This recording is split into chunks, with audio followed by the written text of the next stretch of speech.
see by the dawn's early light what so proudly we hailed at the twilight's last gleaming, whose broad stripes and bright stars through the perilous line o'er the ramparts we watched were so gallantly streaming, and the rocket's red glare, the bombs bursting in air, gave proof through the night that our flag was still there. Oh, say, does that star-spangled banner yet wave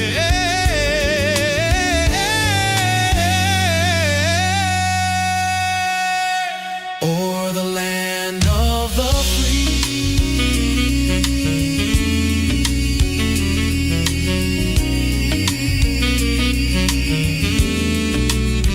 and the home of the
that star-spangled banner yet wave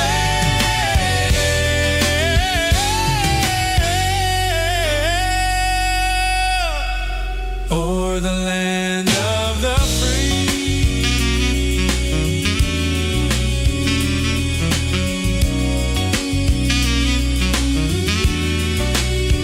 and the home of the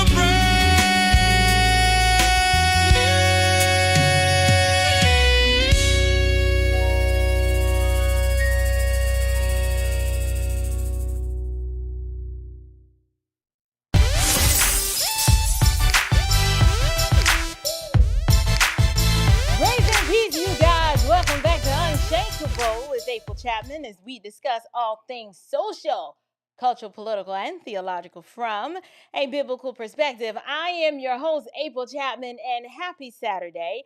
Welcome to today's show. You guys, I just realized, I was so excited to go live with you. I literally, if I told y'all where I just came from, y'all gonna be like, that girl got problems. But I just realized one of my lights are not on. So y'all, hold on a second. Let me call a child. I need to call a child and ask her to help me out because I'm too short to put it on. Hannah Banna, you guys know this is a live show. There is no pretension here. What's my child name? Lord have mercy. You know it's bad. You can't even remember your own child name. I was trying to call the mother of the children. Hold on a second. Sugar Bear, can you come into the studio and turn this light on for me, please? Okay, bye. That one. Anyway, so she's come in to turn on the light. How are you guys doing? You got to hit the switch to the left. Other way. There you go. Woo! Y'all, let there be light. And there was light. Thank you guys so much for your patience. I really appreciate that. Thank you, Hannah. Thank you. But y'all, I was out this afternoon. My son asked me to take him to the store, and I had this bright idea to go and get some Korean barbecue. Y'all, I'm black, but I love ethnic food. I'm talking Thai, Korean, Indian, Jamaican. I'm not a big Italian fan. I just love ethnic food. So it took me forever to get my life together. I get in the car and realize we ain't got no gas in the car. So I said, fine. I said, let's go to the Kroger so I can use my Kroger Plus points to save $1 on the gas. And then I'll take you to the Kroger to get what you need. And then I'll go get the Korean barbecue. It was just all out of order. I take the child to get what he wants to get after we get the gas. And I'm looking at the time. I'm like, okay, it's getting kind of late. I was like, but I really want this Korean barbecue. And my husband had already told me, this is not a good idea. You don't need Korean barbecue. You just said that you're hitting your weight goal. Don't you think this is going to set you back? I was like, no, it's protein. It's no big deal. Drop the boy off with his groceries, get back in the car, and did not realize that the drive to go get the Korean barbecue was in South Jerusalem. So McDonough is south of here, but you can take the back road and get to McDonough pretty fast from where I live. But I didn't realize this part, the restaurant where I wanted this Korean barbecue from is practically down in Hampton, which if you know Metro Atlanta, you like, okay, now you're doing too much. You're doing too much. Y'all, they're doing construction down on the south side of town. Everybody and their grandmama must have wanted Korean barbecue like me because the place was crowded. And there's traffic at like 7 o'clock at night. I was like, this is a disaster. I'm not going to be able to go live. And I walk in the house, and if you have a perimenopause woman in your life, it ain't like you can really tell her anything because we so unstable that even in our minds, we know it don't make sense. We try to make it make sense. So I come in here and he gives me that look like it didn't make no sense, did it? And I'm like, no, it did not make any sense. I sit down to eat my Korean barbecue, and y'all, it wasn't even that good. It was so disappointing. I started rethinking all my life choices dating back to kindergarten. That's how bad it was. I took 4 bites of that food and I was like, you know what? This one ain't worth it. And then I started getting discouraged. And I said, okay, am I gonna go live or not? So y'all literally just decided to go live like 10 minutes ago. So this is what y'all get, okay? I'm dressed down today in my Saturday lounge run to the Korean barbecue outfit. But I am here, and I actually do have prepared a show for you guys tonight. So I want to welcome everybody in the live chat, whether you're watching us on YouTube, Rumble, or X. Welcome to the live stream tonight. Yeah, I really wanted Korean barbecue, but it was really a bad idea. I think I can try Filipino food. Like I said, I love ethnic food, Dominican food. I don't fool too much with like the African food. Like I don't do jollof. That's not gonna happen.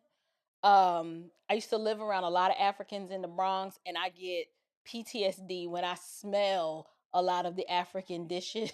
So we're gonna have to pass. No shade if you from the motherland. We love you. I just don't want to share in the suffering and sup with you and break bread over jollof and other stuff because it was just too ethnic for me. So anyway, all right, so you guys tonight we're gonna talk about these darn disrespectful Democrats. Y'all, these high priests of hypocrisy, they never disappoint. Even at a funeral. Even a funeral is not safe from Democrat grandstanding. So what I want to do, I want to set the stage for you guys. Okay, we had Jesse Jackson Jr. Y'all, this man ain't asked for a lot. It was a very humble request in light of his father's passing. He made a simple request before the funeral. He said, respectfully, please don't make this political. I want you guys to take a listen to the clip. Dad believed that funerals were not for the dearly departed. He believed funerals were for the living. He believed that they were great gathering meetings. And no two lives in human history will have the same number of people attending their funerals, or the same people will be at their funerals, because your friends ain't my friends ain't your friends. We don't know the same people. You don't know the same people that I know. Do not bring your politics out of respect to Reverend Jesse Jackson and the life that he lived to these homegoing services. Right. Come respectful and come to say thank you. But these homegoing services are welcome to all. Democrat, Republican, liberal, and conservative, right wing, left wing, because his life is broad enough to cover the full spectrum of what it means to be an American. We only ask people to come and be respectful in the context of the extraordinary life that he lived. Dad would have wanted us to have a great meeting to discuss our differences, to find ways of moving forward and moving together. And if his life becomes a turning point in our national political discourse, amen. Amen. All right. Well, Jesse Jr. made his request known. It was very simple. Wasn't very complicated at all.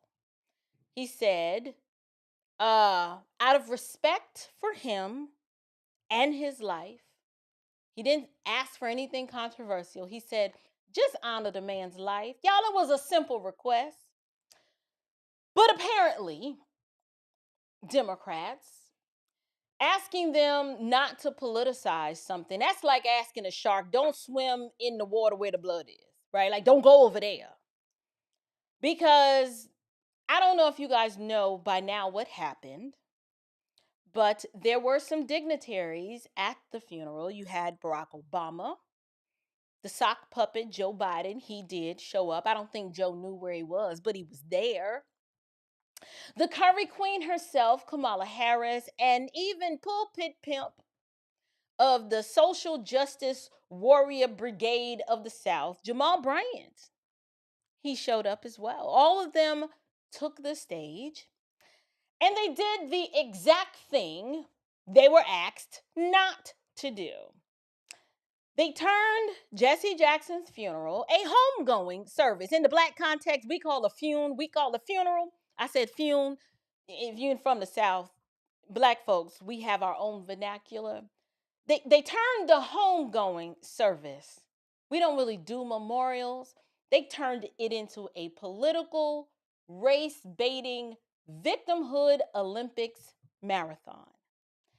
And honestly, y'all, I'm not even surprised. I'm not surprised because when you belong to a political movement that disrespects the sanctity of life itself, why would anyone expect the Democrats to show reverence for the dead?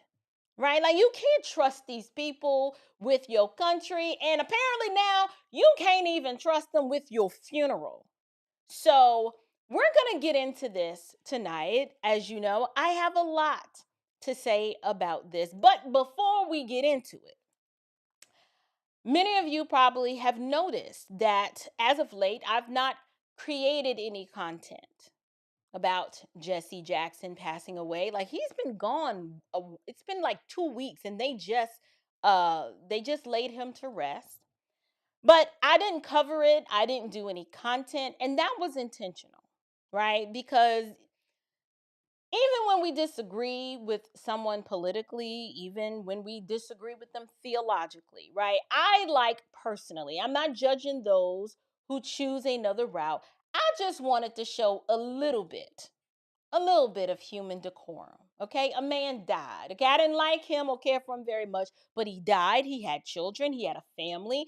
There are people who loved Jesse Jackson, and there are a lot of people who don't share the same sentiments that I do about the civil rights movement. Okay, I don't think very highly of that movement. I believe it's been romanticized a lot, and a lot of these civil rights icons have been elevated to a level of hero status that I just don't believe they deserve. Not because they had a few moral failings, but ideologically, the direction that they moved this country in, and the story that has been told about how they've improved or helped advance Black American social life, to me, I believe it was actually a detriment. We went backwards as a result of their contributions, and I've done enough content on that to defend my position. So I'm not going to do that tonight. If you're watching us and you're like, well, how can you say that they're the architects of civil rights and you get the ride in anywhere you want to sit on the bus because of their contributions? You must don't watch my content because I've already covered that is just simply not true. If anything, they ushered the Black community straight into the hands of the Democrat Party, voting for them in perpetuity. That's what they've done. And they gave a lot of Black individuals access into the political party on the basis of we need representation, but the Congressional Black Caucus has done anything but represent Black interests. That's just a fact. So I chose to give it some time. And I ain't know it was going to take them this long to bury Jesse. Jesse been gone like 2-3 weeks, seemed like, okay? But I did want to give the family time to grieve. At least let the body rest a little bit. Let it get into the ground before I wanted to start my commentary. But apparently, guess I was the only one with that idea. Because even the very people that Jesse Jackson asked to show some restraint, Jesse Jr., they did the exact opposite. And that tells us all something. So we're going to talk about how sometimes the truth is uncomfortable. However, we are admonished in Scripture, do not be deceived. God is not mocked. For whatever one sows, that will he also reap. So we're here now. We've got to talk about Jesse Jackson in terms of the legacy he built, but more importantly, what his own party revealed about themselves at his own funeral. So the first thing we're going to do is we're going to take a look at the Melanin Messiah himself. Each day we wake. I didn't tell you to talk, Mr. Obama. We're going to look at the Melanin Messiah himself, Barack Obama, and we're going to take a listen to some of the things that he had to say. Each day we wake up to some new assault on our democratic institutions. Another setback to the idea of the rule of law. An offense to common decency. Every day you wake up to things you just didn't think were possible. Each day we're told by those in high office to fear each other and to turn on each other, and that some Americans count more than others, and that some don't even count at all. Notice how Barack is just out here making up stuff. I noticed how he said, every time you wake up, you think that something is happening that you didn't think was possible. Sir, that's how we lived every single day of your presidency. Like, we never thought we'd wake up and see the day that same-sex marriage would be the law of the land. Like, you couldn't have told me at 5 or 8 or 15 that America would do such a thing. You could have never convinced me that the White House would be lit up in rainbow colors celebrating sodomy. Who knew, right? Who knew that that's the thing that you liked? I wouldn't have believed that at all. I would have never believed that the first Black president would be the most anti-American president that we've had in history, would be the most divisive, the most race baiting. I wouldn't have believed it, but we woke up every day and turned on the news, and you was either out here saying something more divisive, being more nasty, celebrating debauchery and all kinds of wronciousness. I know that's not a word, but it's in the vocabulary book. I'll put the glossary out one day when I finish compiling it. But that's how we felt, especially when it comes to assault on democracy, when you forced all of us to sign up for your bootleg ghetto health care plan known as Obamacare that we still don't want. We still don't want it. It costs us more. We get less coverage. We get a lower quality of care. The assault on democracy was you. That was you, sir. But I'm going to let him finish. Everywhere we see greed and bigotry being celebrated and bullying and mockery masquerading as strength, we see science and expertise denigrated while ignorance and dishonesty and cruelty and corruption are reaping untold rewards every single day. We see that. Wait a minute. Science being denigrated. Aren't you in the party that believes a man can become a woman because they feel like one? Are we science being denigrated? You guys out here with a whole climate change agenda that is such a farce and is such a scam that you don't even believe it because y'all are out here spending money buying beachfront property. If we all supposed to be underwater in 10 years, why would you do that, sir? No one believes you. And bigotry, we hear more about race and racism and misogyny and sexism from Democrats. The rest of us want to deal and keep the main thing the main thing. Can you keep these roads paved? Can you keep your hands off my guns? Can you leave me and my faith alone and leave my kids alone? Y'all are the tyrants. So it sounds as if this whole diatribe, this tirade he's on, doing the opposite of what Jesse Jackson Jr. asked him not to do, he can't help himself. And I don't understand where we're being told that some Americans are not valuable. That is just not true. Notice how he conflates Americans with the dog whistle for illegals. They keep trying to make us believe and convince us that illegal immigrants are Americans too. And when we say, no one is saying that the illegal immigrant as an image bearer is not valuable. What we're saying is they need to go back to their own country because America is for Americans or those that we extend the right hand of fellowship to. You can't just barge on in here and say, well, this is my country now, move aside, give me your money, give me your resources, and then take care of me. We're not doing that. You guys, if you really want to understand what Barack Obama is doing in this speech, you'd have to understand the rhetorical playbook. And I'm going to break it down. I can't, it's hard. Y'all know it's hard. Whenever I do clips and reactions, I don't let it play long enough for y'all to get a grip or a gist of what they're saying. So I'm going to let the rest of the minute play. I promise. I'm not going to interrupt. And it's hard to hope in those moments. So it may be tempting to get discouraged, to give in to cynicism. It may be tempting for some to compromise with power and grab what you can. Or even for good people to maybe just put your head down and wait for the storm to pass. But this man, Reverend Jesse Lewis Jackson, inspires us to take a harder path. His voice calls on each of us to be heralds of change, to be messengers of hope, to step forward and say, send me.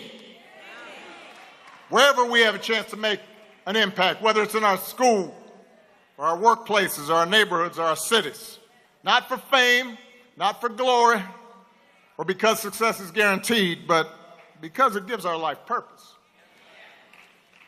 Because it aligns with what our faith tells us God demands. And because if we don't step up, no one else will. How fortunate we were that Jesse Jackson answered that call. What a great debt we owe to him. May God bless Reverend Jackson. May he rest in eternal peace. This little pencil neck gremlin get on my nerves. I'm sorry. He just does.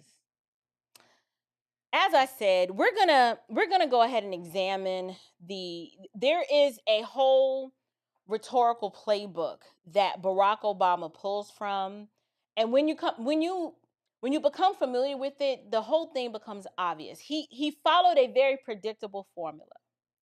The first thing he did was he created this political crisis.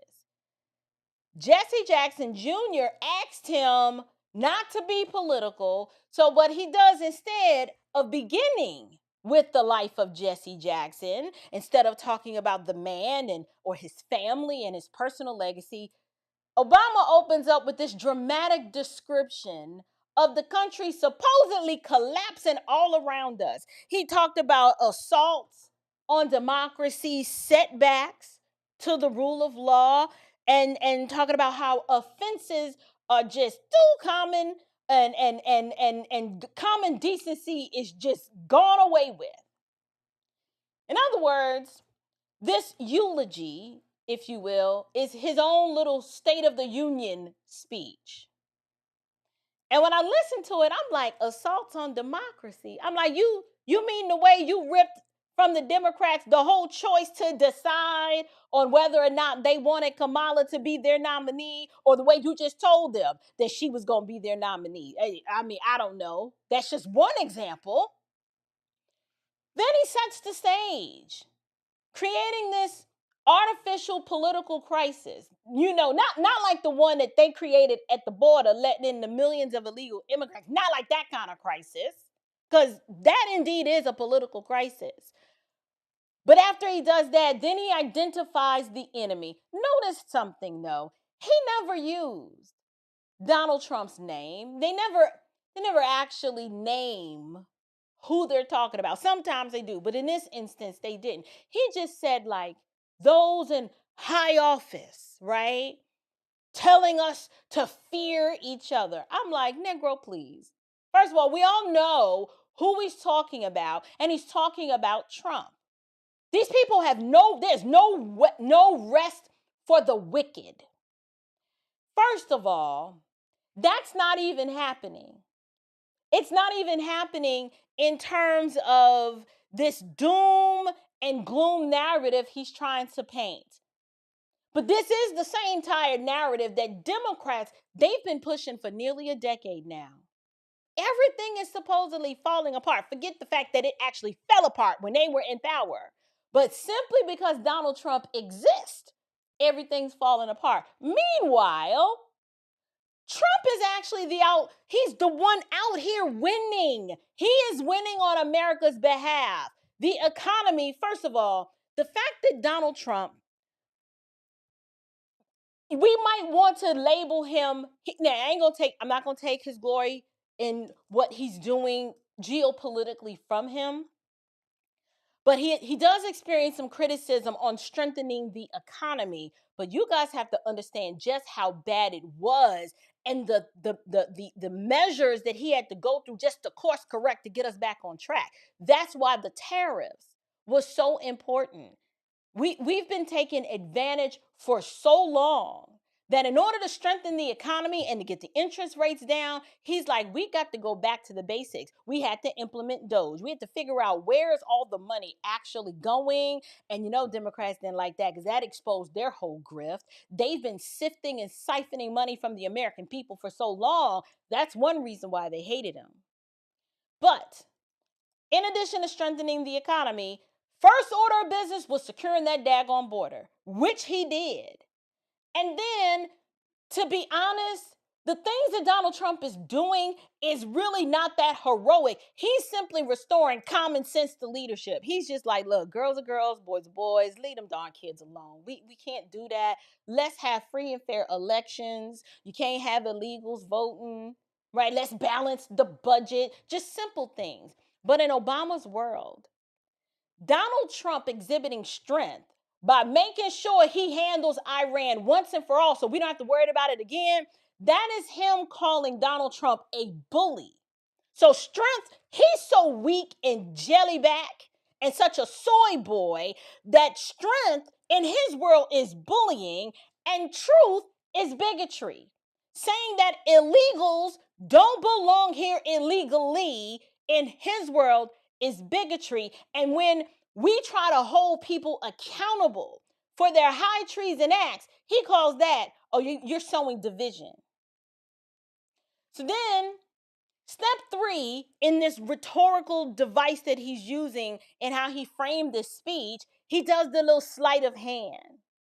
He then, at the end, inserts Jesse Jackson as the moral symbol. So Obama basically says, look at all the terrible things that are happening in America right now. But Jesse represents the opposite. Hope and change and activism. I'm like, bro, are you talking about yourself? Because I remember the slogan, hope and change. That was your mantra. And now he tries to turn his campaign rally speech into like a political sermon. He doesn't talk about Jesse Jackson, the father, Jesse Jackson, the man, but Jesse Jackson, the symbol for a political movement. The very thing his son asked you not to do. And then he tries to end on a high note.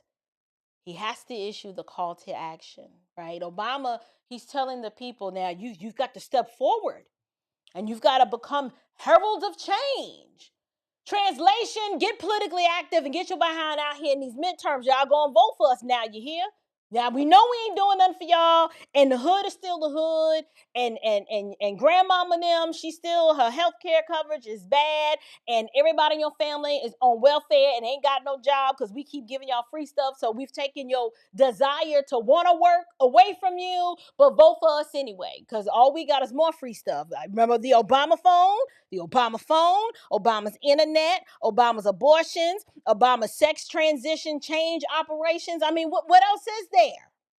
Y'all go on out and go and vote because this is the midterms.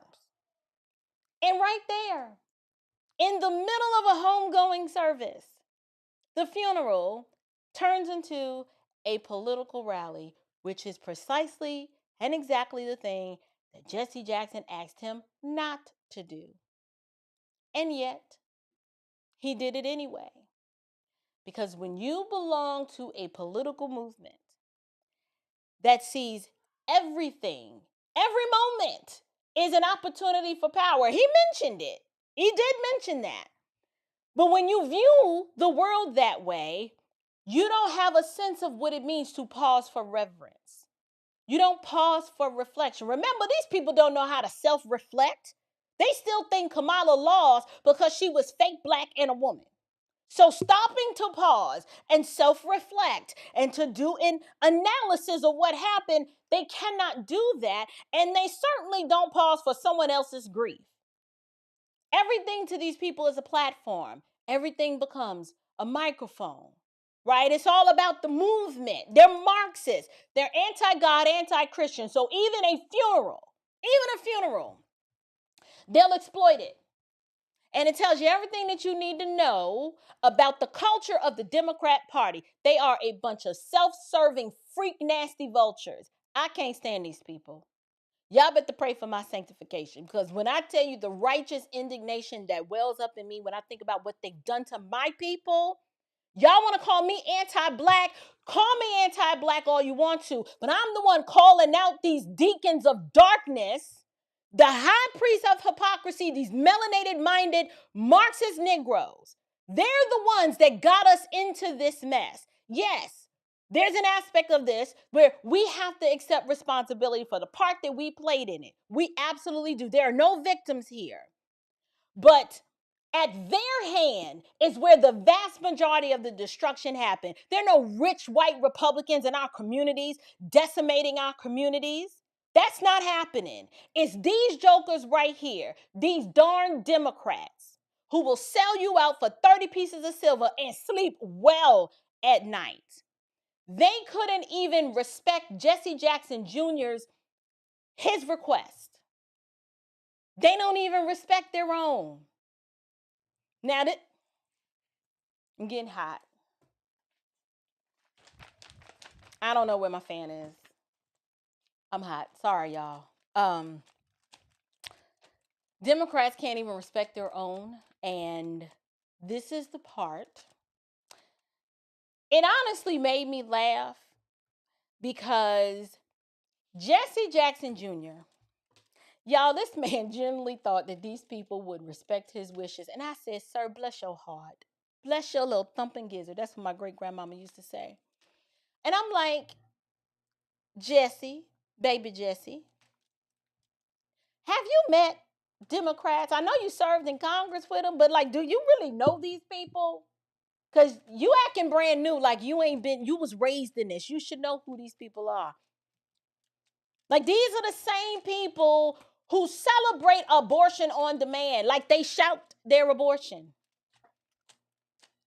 These are the freak nasty jokers that promote gender confusion to children and want to transition your children without your knowledge. That's who they are. They turn every tragedy into a campaign talking point. Can't stand up for the deceased. Someone gets brutally stabbed to death on a train. We can't stand for that. They're the party against law and order. And somehow, baby Jesse, you thought they were going to treat your father's funeral like some sort of sacred event? You can't be that naive, sir. Democrats don't do sacred, okay? They do spectacle. They don't know anything about reverence. They do rallies with lots of twerking, with thugs, hoes, and rappers. That's what they do. And then aside from that, everything is about them. Everything is about a power grab. Everything's about politics. So the moment they grab that microphone, the funeral stopped being about Jesse and it became about their agenda, because that's how they are. It's what they always do. Now, let me just say something else that needs to be said, because, I mean, this was pretty disrespectful, in my opinion, in light of the fact that a request had already been made not to do this.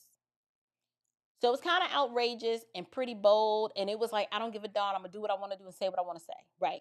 But sadly, it was kind of predictable, right? It was predictable because Democrats right now are so consumed with their hatred for Donald Trump, who, by the way, is absolutely crushing it. Like, we are winning on America's behalf right now. He is out here kicking butt, taking names, handling family business. No stone's gonna be left unturned. He snatched Maduro up out his house with his chick. Now he over there handling Iran. Ain't gonna be too much more of that death to America stuff. That's not gonna happen. But even with all that winning, they can't celebrate the wins. They can't even manage basic human decency anymore. You saw their behavior at the State of the Union address. Everything they do has to be about Trump, because they're a bunch of losers. Like, this is them, just L's everywhere. They got to make everything about saving democracy when they are anti-democracy.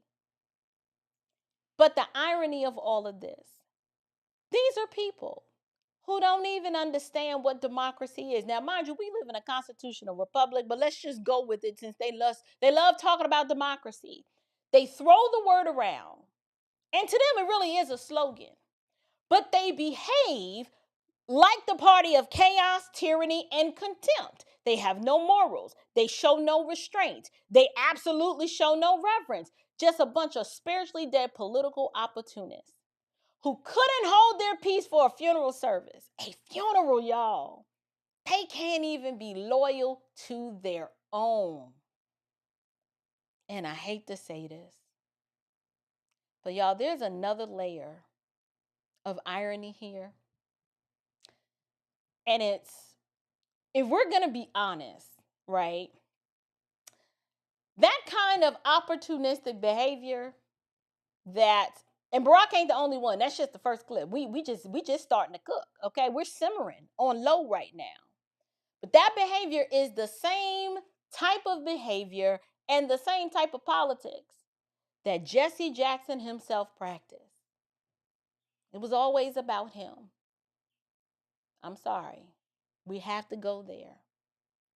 Because history gives us a very telling example of how when Martin Luther King Jr. was assassinated, there was this famous moment with what we now know as the bloody shirt.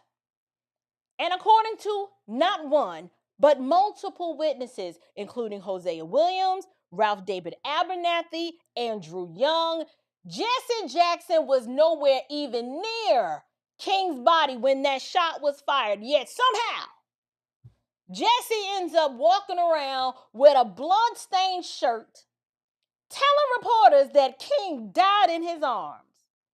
Y'all, this man, he went around for 2 days doing this. I'm going to show y'all the clip. Give me a second. For 2 days, Jesse Jackson walked around with this shirt on. And y'all need to hear this clip. Hold on. I thought I had it queued up. I'm sorry, y'all. Y'all got to hear this. Discussing the Washington movement, Poor People Campaign in Washington. And that afternoon, we were in the meeting, and someone said, Reverend Billy Kyles is outside, and he's upset. And Dr. King said, oh, my God, I forgot to tell y'all.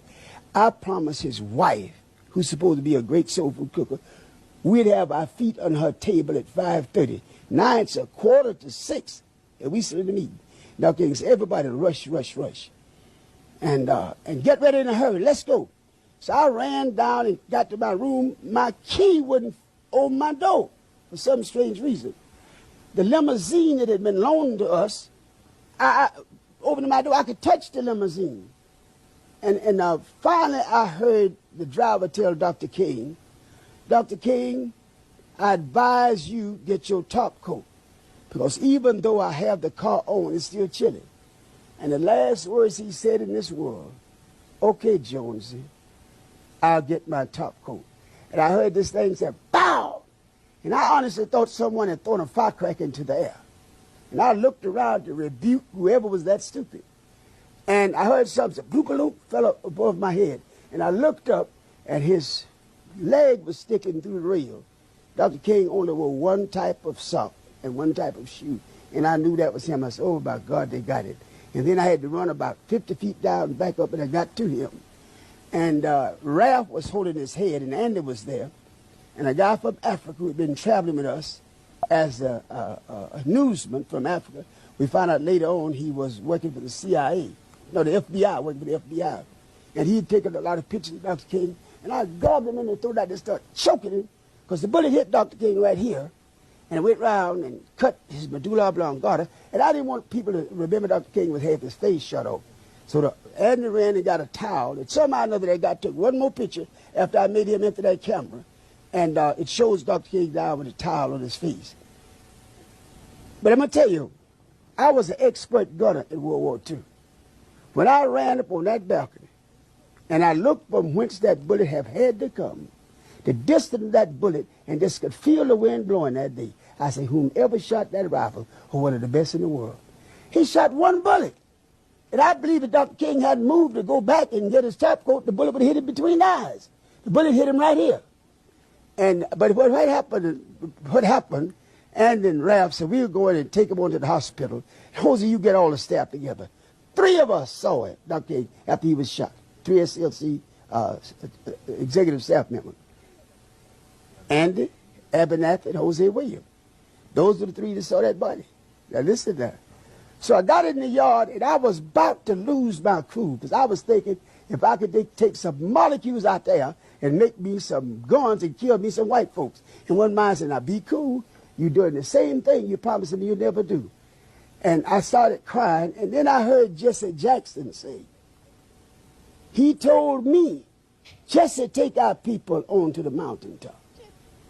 And that didn't bother me, even though I know Jesse got nowhere near him. And then Jesse said, I held his head in my hand while he died.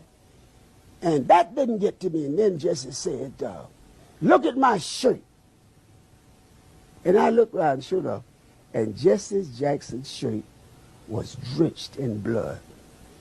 And I realized the only way Jesse could have gotten that blood was stoop down on that floor at the Lorraine Motel and rake that blood off that floor and put that blood on him. And I went crazy. I really tried to kill Jesse. They grabbed us and all that, but that hurt me so bad. The other thing was, when Abernathy came back, says, no need of prayer, no need of cry, no need of nothing. He is gone. It's over with. He's gone to glory. And we called the meeting, the staff meeting, and Jesse claimed to have been ill. And Abernathy told him, Jesse, go ahead to the room and relax. Jesse had to have run like hell that room into that airport, because he got out of Memphis to Chicago. All us feeling, everybody was still in the motel. Cut the televisions on the next morning. That was Jesse Jackson in Chicago with that same bloody shirt on, telling that same lie. I've never respected Jesse since that moment. When they shot Dr. King, a black guy come running around that corner saying, he went that way, he went that way. I would let y'all listen to the rest, but that was the gist of what I wanted the late Hosea Williams to say. I'm gonna grab some super chat. Ain't he trifling?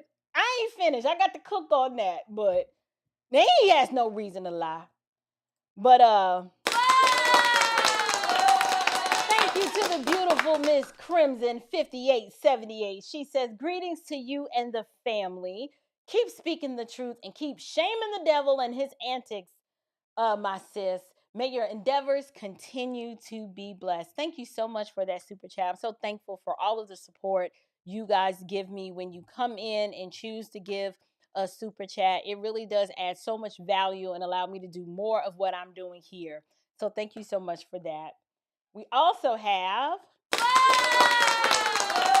Blue Ray of Sunshine says, April, you truly have a powerful way with words. That's why I keep coming back to your channel. You use your sword well in the full armor of God, yet we must remember we wrestle not against flesh and blood. Thank you so much for your kind words. I really appreciate that. It really is, if I'm passionate about a topic and I'm just allowed to just unleash and just be me, it really is oftentimes a work of the Spirit, how the Lord will give me the ideas or the angle from whence to cover a topic. On top of the fact, I have very good friends and mentors. Like when I say we nerd out about this stuff, we nerd out. Like you have most people who call you and y'all on the phone, y'all talking about who shot John, and you're not really talking about anything important. I have a really tight-knit circle of friends where we eat, sleep, and breathe this stuff. We love God. We love his word. We're trying to filter the entire world through the lens of scripture. And we just so happen to have a love and a thirst for history as well. And the marrying of the two, looking at politics and political theory and history through the lens of a biblical worldview, it is just a passion of mine that I have been unable to shake. So I think that's what you're experiencing when I talk about these topics. I kind of put my own little spin and personality on it, and I really am trying to pull y'all into my world. And so it's so easy for me to talk to you guys week in and week out about topics that I'm already passionate about, and to make this history come alive for you, and just the cultural issues and the social issues of the day. So thank you so much for that super chat. I greatly appreciate it. So y'all, we got to listen to Hosea Williams talk about why he has zero respect for Jesse Jackson. Now, this is his testimony. These are his words, not mine. But I find it interesting that Jesse Jackson Jr., to be fair, made a simple request. Hey, let's not talk about politics. Let's just focus on the man and the mission and the legacy. And Barack Obama did the opposite, right? I'm not surprised that that happened. But when we listen to Hosea Williams tell the story about King's assassination, and there were other civil rights leaders who were actually there, they asked Jesse not to talk to the press. Jesse supposed to be sick, and somehow in that moment, when they asked him to respect the moment, let's respect the family, just the gravity of what had happened, what did Jesse do?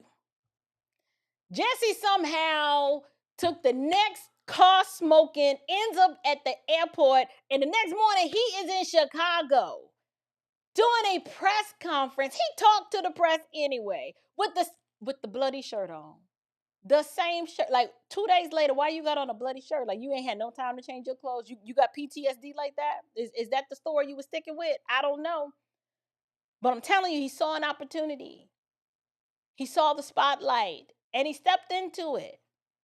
And so while it was absolutely disrespectful for Barack Obama and these other Democrat leaders to ignore the wishes of Jesse Jackson's own family, there is a painful irony here, because what we saw at that funeral, it was just a reflection of the very political culture that Jesse helped create. He's one of the architects of this.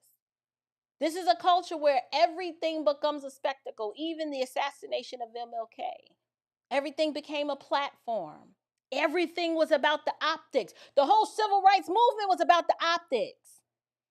I'm not saying that segregation in the South wasn't a problem, but a lot of people who lived in the segregated South, if you listen to them talk today, they whisper quietly and say things were better. We had our own. Why nobody really bothering us? And King and them came down here, rebel rousing for the media optics with the hoses and the dogs, when that wasn't happening. They instigated those riots and those sit-ins and those movements. Everything became a moment for political self-promotion. And so when you build a political machine just like that, don't be surprised when it eventually turns on you.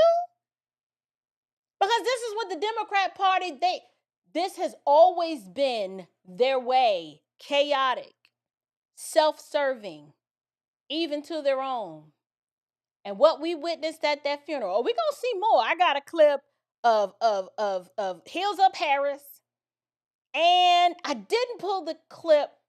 Did I pull the clip of Joe Biden? I don't think I did. But in my opinion, what we witnessed is simply the chickens coming home to roost. That's all. Now, where things get serious, there's I guess what I would call like a political lens or principle, or biblical principle that applies here. I think I mentioned earlier, Galatians, I think it was 6:7. Let me make sure. I don't want to misquote it. I quoted that wherever a man sows, that will he also reap. Yeah, that is Galatians 6:7. So Jesse Jackson, he did something that many people forgot about. Back in his early career, now I'm not saying that people don't change, but he did a 180 switch on something that is not normal. I don't know how many of you knew that Jesse Jackson used to be pro-life. And he was pro-life from a deeply held presupposition and conviction because his mama was going to abort him and chose life for him.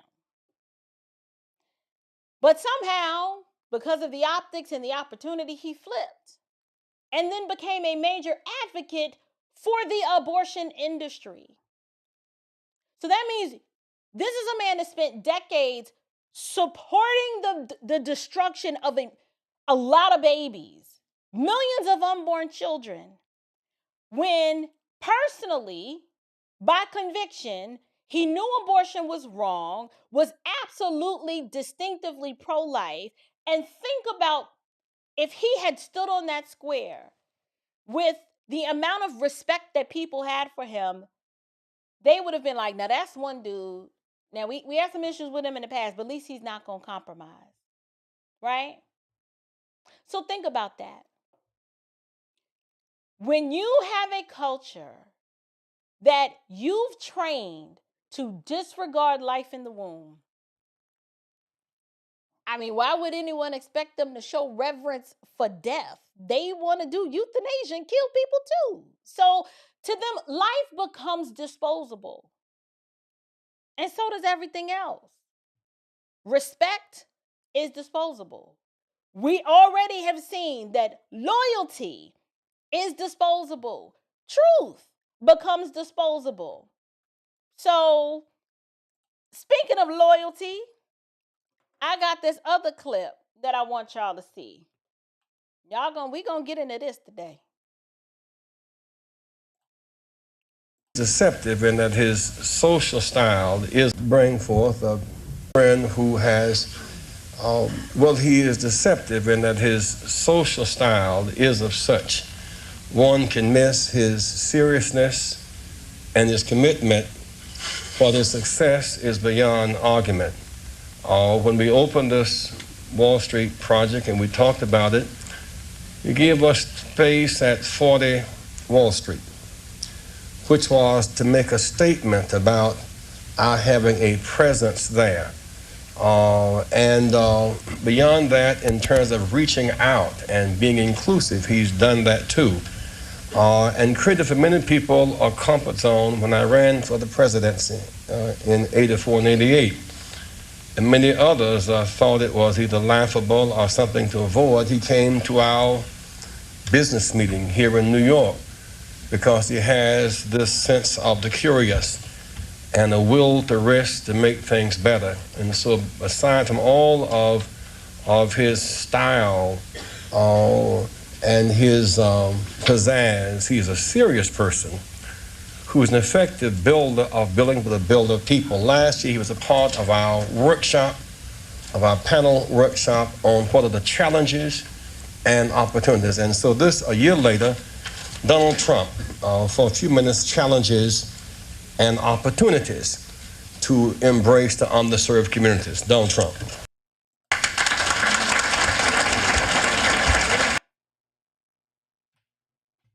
Now, Trump ain't changed. Trump, the same Trump. I'm from New York. I've been Team Trump since I was 5. I started my first business because I liked Donald Trump. So even in 2016, when I didn't support his presidency, it had nothing to do with what the mainstream media was saying about Trump. It had everything to do with me just being politically inept and saying, no, he's a businessman. And not thinking, not having the forward-thinking mindset to be like, wait a minute, but this is Trump, though. Trump is a builder of things, relationships, coalitions. He's smart. And like Jesse said, he's serious.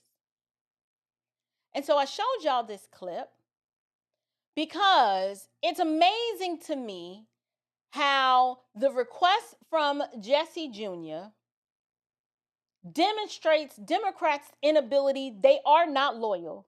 They are self-serving, opportunistic, and they will throw truth and caution to the wind if it's going to mean an advantage to them. They'll disrespect one of their own because to them, there's no eyes. It's all about the movement. It's advancing the cause. If Jesse Jackson gotta be a casualty at his own funeral, then so be it. And they didn't give a darn what Jesse Jr. thought about it, because if they did, they would have said, change the plans. I prepared a speech, but Jesse asked us not to do this. And in the spirit of respect and honor for the deceased, I'm going off script. Something, figure it out. Now, you know Kamala, she can't go off script because she can't. That girl can't rub two coherent sentences together to save her life. But even at a homegoing, everything becomes disposable. So now, I got to play the Kamala clip. Dad believed. Where is it? I got it. Ooh, Lord, this child is rough. It is rough. This is going to be a rough 2 minutes, y'all. I'm sorry. It just is. Hold on. Let's get it cute. Let's get it cute. Oh, y'all got it. I got it already up. All right, let's play it. You know, so let me just say, I predicted a lot about what's happening right now.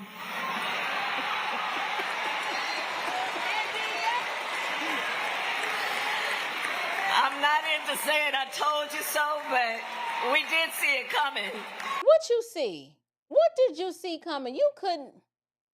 Girl, she talking about she predicted a lot of what we're seeing now. I don't even know what she means by that, because the only people who are upset about what's going on now are anti-American treasonous miscreants who don't want illegals deported because they need them for congressional appropriation.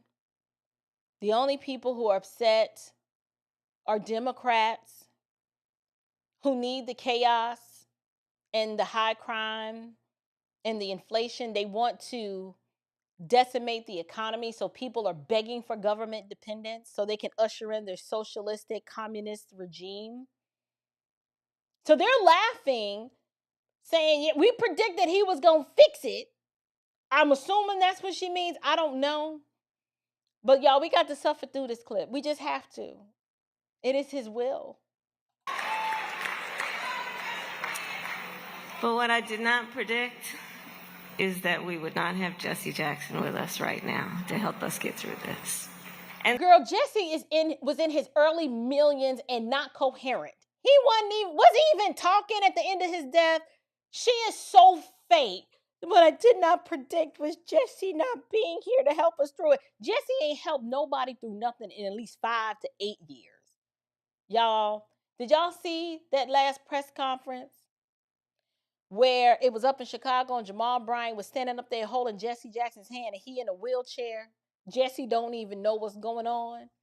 And they asked all of the clergy there that question about illegal immigration and like, why are you guys pro illegal immigration when you know it depresses wages? And Jamal Bryant was like, he didn't know how to answer it, so another pastor answered. Y'all remember that? Jesse Jackson was sitting right there not knowing what was going on.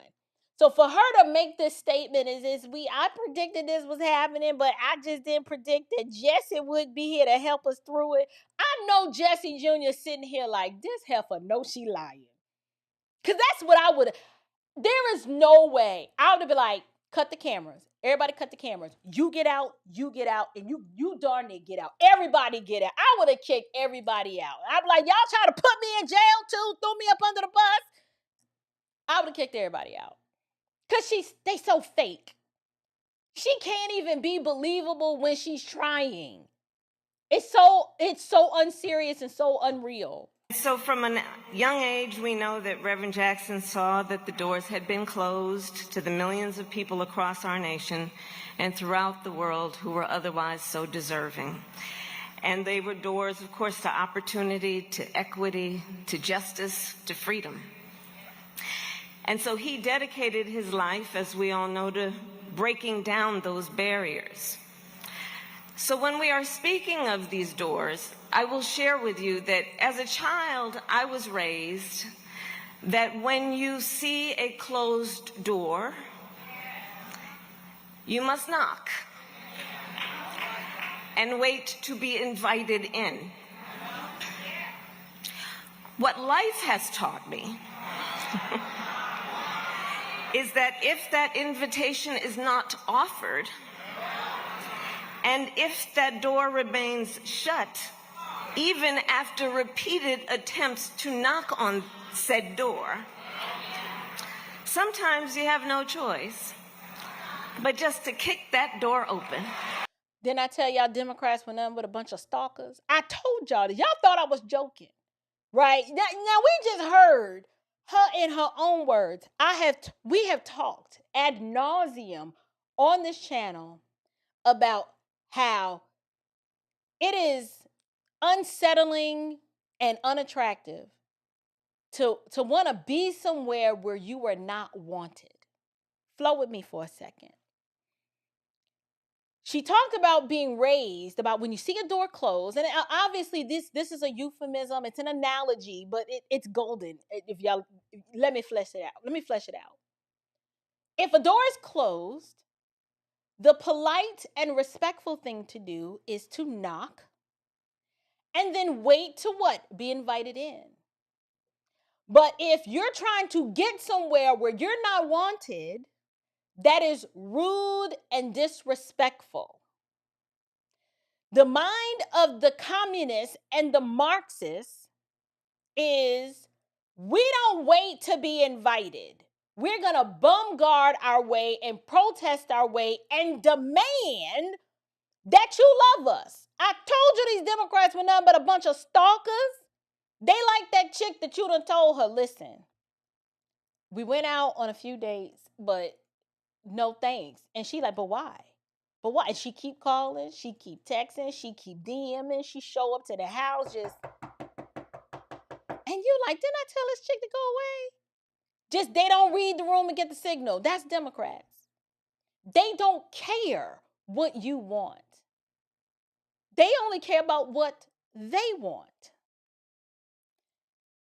This clip was funny to me because I don't think she realized what she was saying, but all of these Marxists tell on themselves.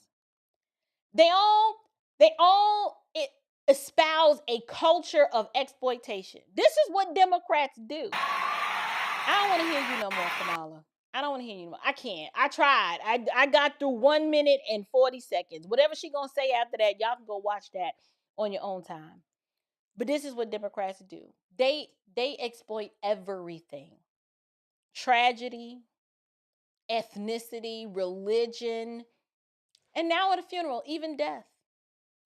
This is why I call them the high priest of hypocrisy. They stand behind podiums pretending to care. She couldn't even pretend to care that much. And then use every moment for political gain. Y'all, what we witnessed at this funeral was the perfect example. These people have no dignity, no honor. They never self-reflect. It's just another stage, another speech, another round of political self-promotion. And I got another clip here where she gives us a B selection of word salad with her infamous unburdened by what has been. I'm telling y'all, this chick is goofy and weird, and I'm tired of her. I do. That clip is shorter. I think I could tolerate that clip. Let me show y'all that one. It's not long. It's not long. I couldn't believe she did it. I couldn't believe it. Understand, as has been said, the beauty that comes after the storm when we see what is possible and what can be unburdened by what has been. As he once said, when a barrier falls for one of the locked out, it opens the doors for all. And that is what he told me and what he taught me. and how he inspired me. Understand, as has been said, the beauty that comes after the storm when we see what is possible and what can be unburdened by what has been. I'm sorry, I just had to let it play again. She said it. She just goofy and weird. So listen, y'all. I'm sorry. Listen, I hate that Jesse Jr. didn't have him and his family's wishes honored or respected. But listen, that's the lesson here. When you build a movement that doesn't value life, you shouldn't be surprised when that same movement doesn't value you, even in death.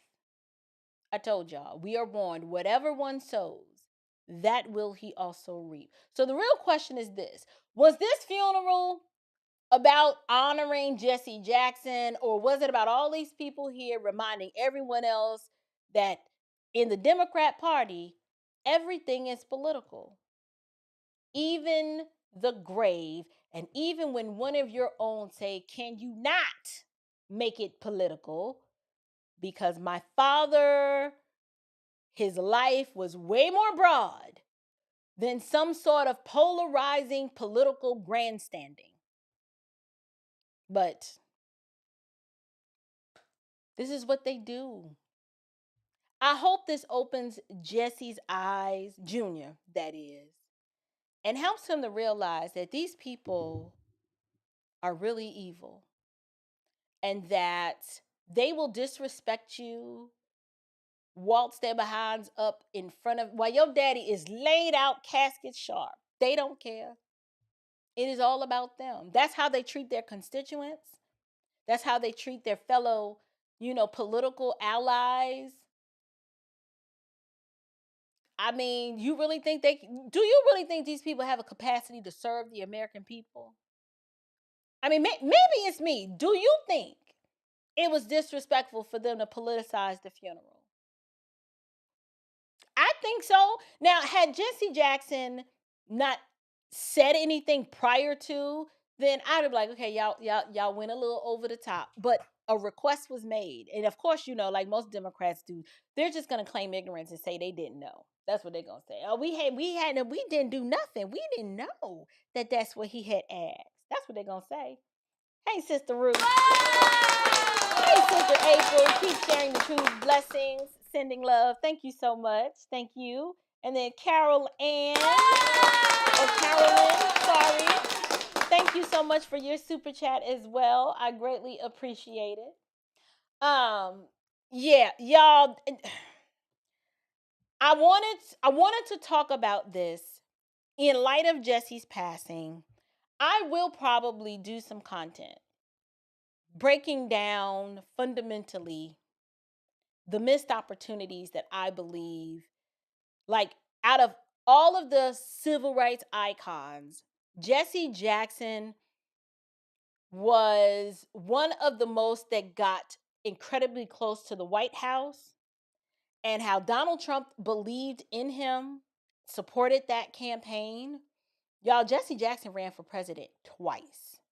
And sometimes I wonder if the animus that he had for Barack Obama had to do with the fact that he ran for president twice and didn't make it over the finish line.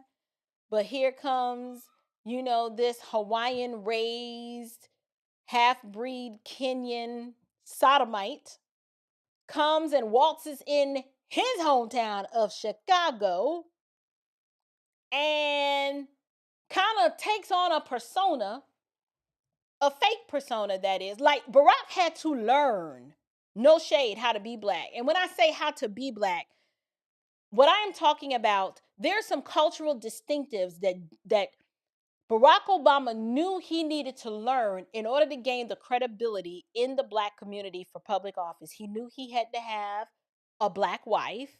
He checked that box.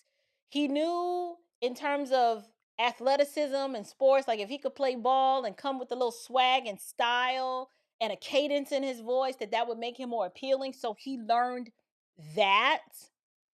He also knew that you can't come out, at least not when he did, advocating for the saucy sodomites on the front end and be accepted. You can slide that in on the back end, no pun intended, but you can't come out like that because culturally, that just wasn't our thing. So maybe, I can't prove this. I don't know. I've never talked to Jesse Jackson. I met him once in college, but I wonder if the animus that he had for Barack Obama is the fact that Barack chose to be a community organizer in Chicago and then goes from community organizer to a senator, like a U.S. senator, and then was he 1 or 2 terms, if that many, from a U.S. senator to the White House. Jesse's probably like, I know this ninja didn't. I've been on this battlefield, opportunistic, faking it till I make it, out here 2 campaigns, and you think you just gonna roll up in here and roll into the White House? Well, he did. That's what had happened. I don't know. What do y'all think? Like, I just thought of that. Think about it. Barack ain't from Chicago. That's his hometown. Like, Shorty rolled up into his backyard as a community organizer and he took the gold. Y'all, Jesse probably ain't been right since that happened. I'm just saying. And Barack knew it. Barack knew, like, I know you a hater, Jesse. Don't hate the player, hate the game. Right? Jesse was flawed. If y'all really want to see some content breaking down how Jesse Jackson wasn't no good, y'all gotta y'all gotta go over to Vince's channel for that. Vince did a video. Man, I don't even think Jesse had been embalmed yet before Vince dropped that video. Vince called me and said, okay, I want y'all to drop, because Vince records all his videos and then he sends it to Standard House Media, and we do all of the editing and the B-roll and stuff. And he was like, a lot of times we'll have conversations, and what are you thinking for thumbnail imagery? What's the thumbnail text? Vince said, I want y'all to put on the thumbnail Jesse Jackson wasn't worth a damn. I'm sorry, I'm too immature for this, y'all. I said, wait, what? I said, bro, first of all, y'all, Standard House Media, my little team, it's me and my sons. And sometimes Vince be wanting us to do stuff. I be like, I can't have that boy write that. He like, listen, this is what I want on the thumbnail. I'm the client, get it done. And he hang up the phone. So I gotta tell Brandon, Mr. Vince wants on his thumbnail that Jesse Jackson wasn't worth a damn. But when we use the word damn, it's in like a hyperbole. My son like, Mama, I understand. I get it. You know what I'm saying? Like, I'm trying to clean it up. Y'all gotta watch it. I know a lot of people didn't like it. I know. But you have to understand, a lot of us, when we look at the state and the condition of the Black community today, and it's kind of like when you're on a road trip and y'all get lost, the best thing you could do, let's say you have no GPS, you have no map, no atlas, you have nothing in the car. You just know you were supposed to go somewhere and then you got lost. The only thing you can do is trace your steps back to figure out, where did we lose our way? Where did we make a wrong turn? And when we've done that and we see and examine the trajectory that the Black community was going in before the civil rights movement, and then what happened after, at that point, we're like, you know what?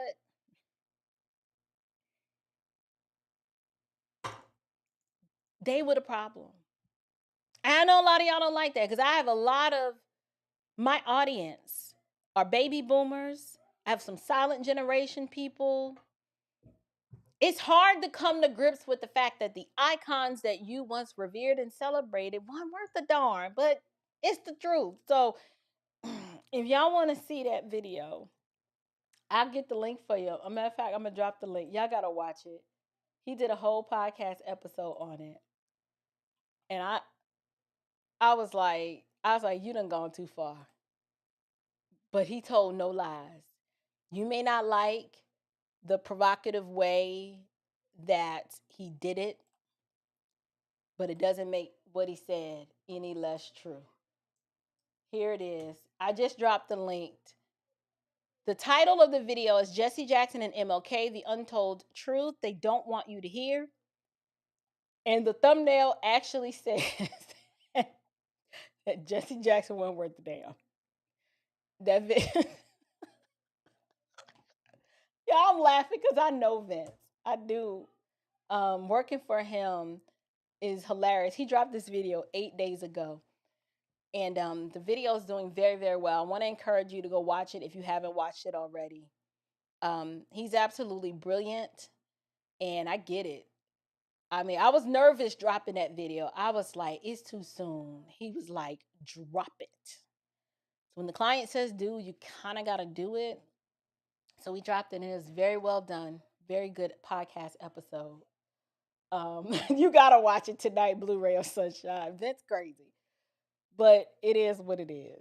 Anyway, I've got some announcements for you guys. Some things I want to show you and share with you. I don't know how many of you guys, and I'm telling you this, giving you as much advance notice as possible because I really want to see so many of you there. So give me a second. I want to show you guys something. Give me a minute. I gotta figure out, where did I put it? Oh, is this it? No, that's not it. I just had it. Is this it? Nope, that ain't it either. Hold on. I think I could just pull it in. I want to invite you guys to something. And hold on. How am I gonna bring this in? I'm gonna have to share my screen. That's what I'm gonna have to do to show it to you guys.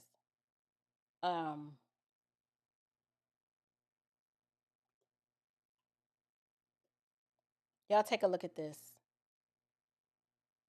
Every single one of you is a revolutionary. Certain things are defined as black. Whoever has made those definitions can then take them away and determine you're black or not. The white man ain't gonna love you, he ain't gonna love your religion, he gonna lie, he gonna kill, he gonna steal. Folks are willing to fight for black liberation by any means necessary. All history matters to you except black history and systemic racism. Your mind is caged, brother. You only look at things through the lens of race. One of the first things they did was remove the father from the household. Went from being raised by their dads to being raised by the fathers of hip-hop. They wanted to destroy the nuclear family because they are trying to remove and rid society of Christ. These politicians now celebrate his culture, and they wonder why the black community is dying. Well, he said he believed in a colorblind society. People are evaluated based on content of character, not color of skin. That's completely rejected by the whole DEI movement. So when people are prejudiced, it's because they're ignorant. Within black culture, we've been lied to. Conflict gets us nowhere. People are waking up. All right, you guys. I want to invite you, my good friends over at TPUSA Rise. We are doing a screening of the critically acclaimed Race War film. And let me get you guys all of the details. We're doing a screening here in Atlanta, April the 14th. At the Tap House, the Springs Cinema and Tap House. Darn it, where did I put it? Oh gosh. No, that's not it. Hold on. Y'all, I'm not prepared. I'm so sorry. Give me a second. It's around here somewhere. Have mercy. Here it is. All right, let's add it. Whew. All right, here are the details. April 14th from 7 to 9 p.m. The Race War Tour. Atlanta is the first stop.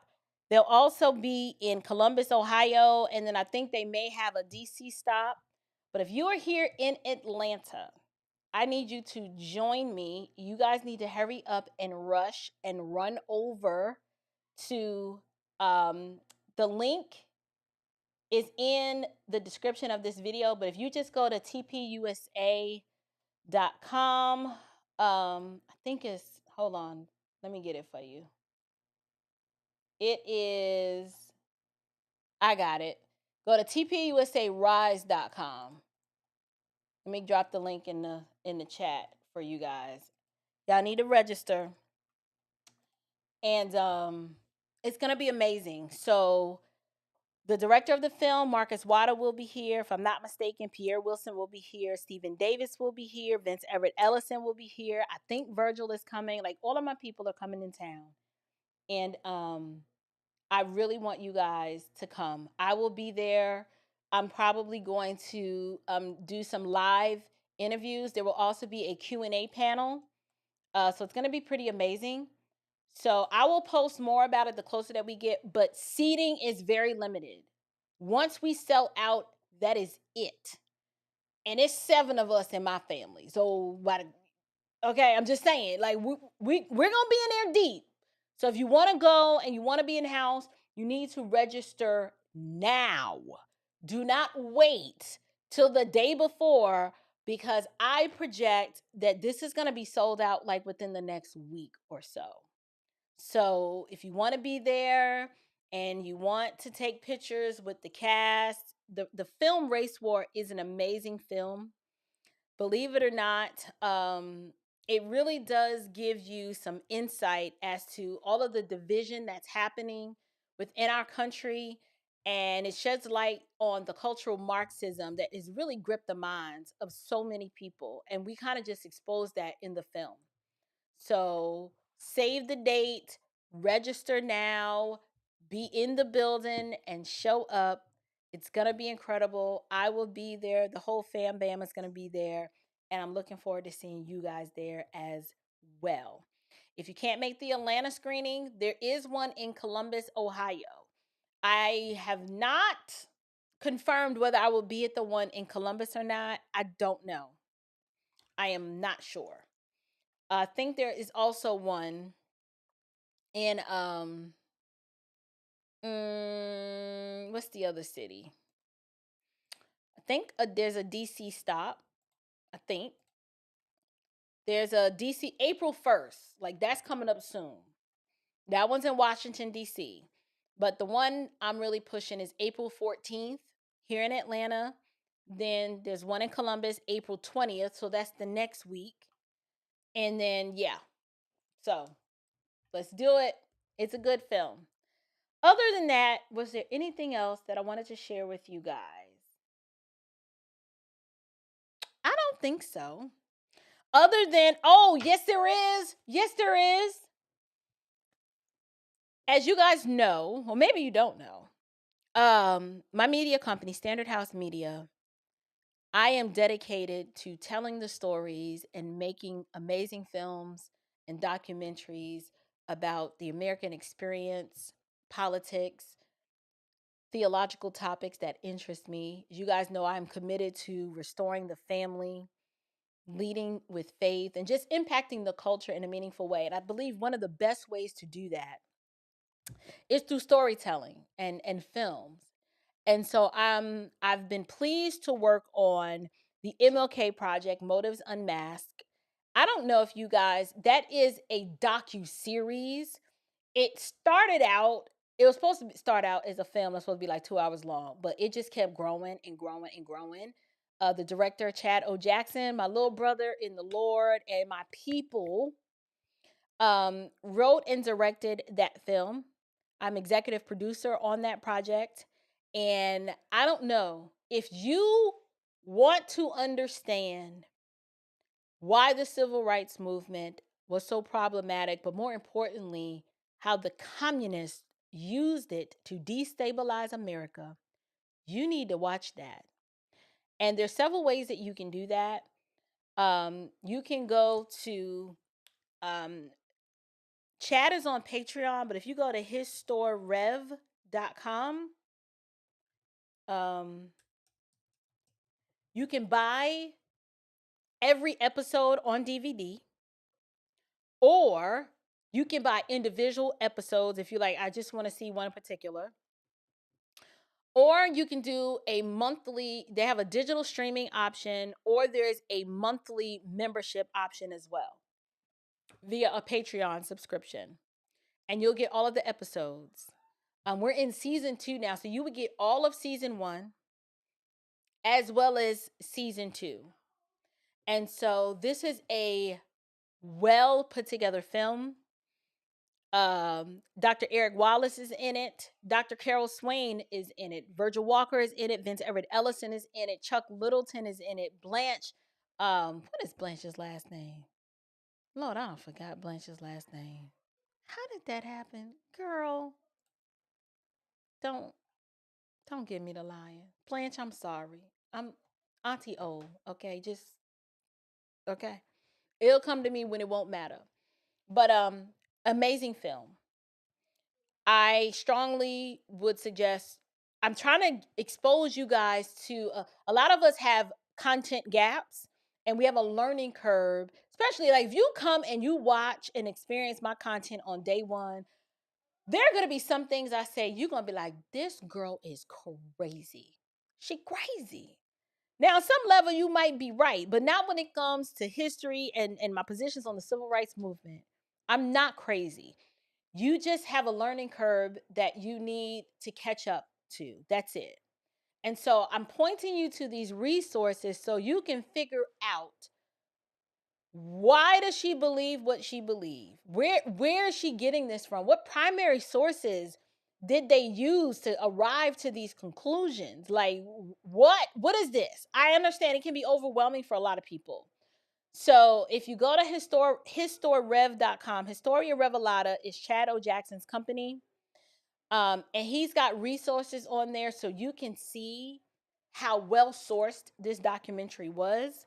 We've got primary sources as well as periodicals and period newspapers, that the information, the credible information that was used to put this project together. Which leads me to my next point, and then I'm going to get up on out of here. I am working on another film called Slavery is a Choice.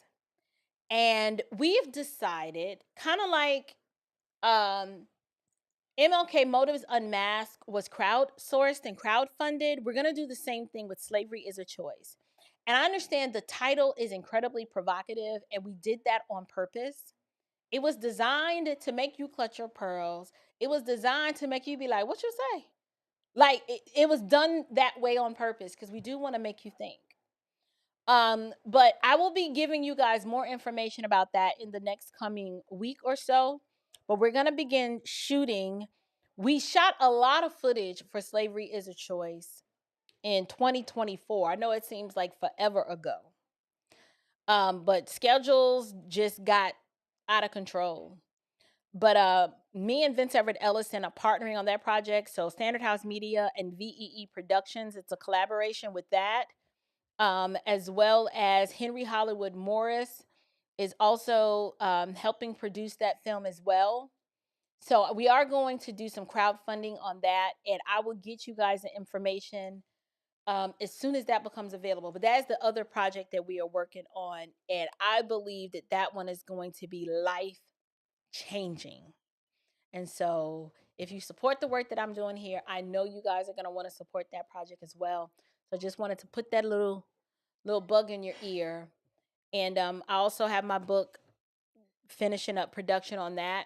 It's called The Red Gospel, and it talks about how Marxism and communism infiltrated the Black church. And I name all the names.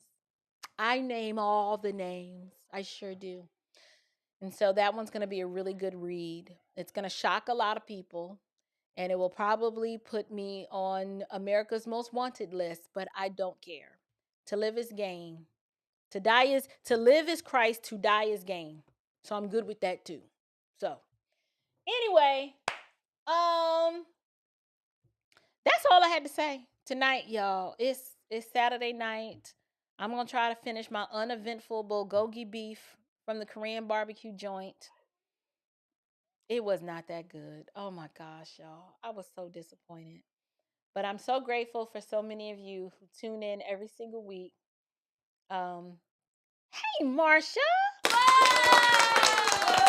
Good to see you, Marsha.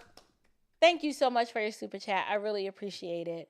I hope I gave you guys some clarity on what you saw at Jesse Jackson's funeral. It was unfortunate. It was, but such is life. Also, guys, want you to check out the video that I did on the Michigan State Representative Karen Whitsett, who recently jumped ship from the Democratic Party because of her faith. I was today years old when I learned that one of my good friends actually knows Miss Karen. And did you guys know, I'm going to do a follow-up video about this, but I understand she absolutely walked away because of her faith, but Karen experienced something that was literally a life or death situation that probably was the impetus that sparked in her mind to be like, these Democrats are evil and they don't care about nobody and they don't care whether I live or die. So I'm probably going to drop that video on Monday. But if you didn't see the video that I dropped about her, just go to my channel and go under videos and watch that. I'm doing a follow-up video, and maybe, I can't promise this. Y'all know how I feel about interviews. I don't like doing a whole lot of interviews, but I might bring her on the show. But I do have an interview that I am dropping. I'm going to drop it. I think I'm going to drop it tomorrow, but I might drop it Monday. We have a candidate for District 8 in Michigan. I interviewed on Thursday, and I'm going to drop that video. You guys, I need you guys to support and watch this, and let me explain why. We need to bring masculinity back, particularly masculine representatives that share my ethnic reflection. What am I talking about? We need some masculine Black men. I have had my fill of saucy sodomites and being pushed to the forefront, representing Black culture. I'm tired of seeing Black men in skirts and dresses with purses and man buns. I'm tired. I don't want to see that. And so if it's the last thing that I do, I want to promote and elevate masculine Black voices, particularly those that are running for office. I want them to get the visibility. I want you to see them. I want you to hear from them. And I want you to support them. And so I have interviewed Amir Hassan, who is running in District 8 for Congress. I interviewed him, and I think I'm going to drop that interview on Monday. But I'm telling you guys now and asking, because typically when I drop interviews, I don't know what's wrong with y'all. Y'all don't watch my videos when I'm interviewing somebody. And we got to change that, okay? I don't know what I'm doing wrong. I try to be the same April, but I try to be on my best behavior. Like when you got company in the house, like this is us in the living room with us. We're fam bam. But when you have a guest, you know what I'm saying? You got to act like you got some home training. And so I don't know if y'all just don't like me in that capacity. I don't know what it is. But every single last interview I have ever done that included another person did not do well, except for when I interviewed Judge Joe Brown. And it's probably because it was Judge Joe Brown. Outside of that, y'all saw that video and just kept it moving. Y'all just scrolled on by like there was nothing to see. And you guys have missed some really good content. So I'm darn near begging at this point. Can y'all please, if y'all see that I did an interview with somebody, can you go watch it, please? Or tell me why y'all don't want to? Just tell the truth. Like, just be honest and tell me what the problem is, because I don't know what I'm doing wrong. I don't know. And I hate that I'm setting expectations for my guests. Like, oh, the audience is going to love you and you're going to get so many views. And we be struggling to get 3,000 views. I mean, struggling. Okay? I don't know what it is. Can any of y'all tell? Okay, so somebody said, Cindy said, I don't always get your notifications, but I'll watch it. and make sure I watch it and like it. Thank you, please. Thank you. I appreciate that. Thank you so much. I don't know what it is. What is it? Anyway, maybe y'all can leave it down in the comments. Or maybe I'll set up a poll. Why don't y'all watch my videos when I interview somebody else? I'm curious to hear from you. Just let's just lay it all out. Let's take care of this family business and put it all out there. Because I'm to the point now, I was like, I'm not doing it anymore. I was like, 'cause every time I do them, I be embarrassed. I be embarrassed for the person. Like, they be excited. Like, yay, thank you so much. And I be like, did nobody watch that? You see how many views this got? I don't know what we're doing wrong. I try to package it well. I try to promote it, let y'all know it's happening. But y'all just be like, just like y'all be boycotting it on purpose. So that's got to change, okay? But anyway, I love you guys with the love of the Lord. Until next time, you guys, stand firm, stay bold, and above all else, stay unshakable. Grace and peace.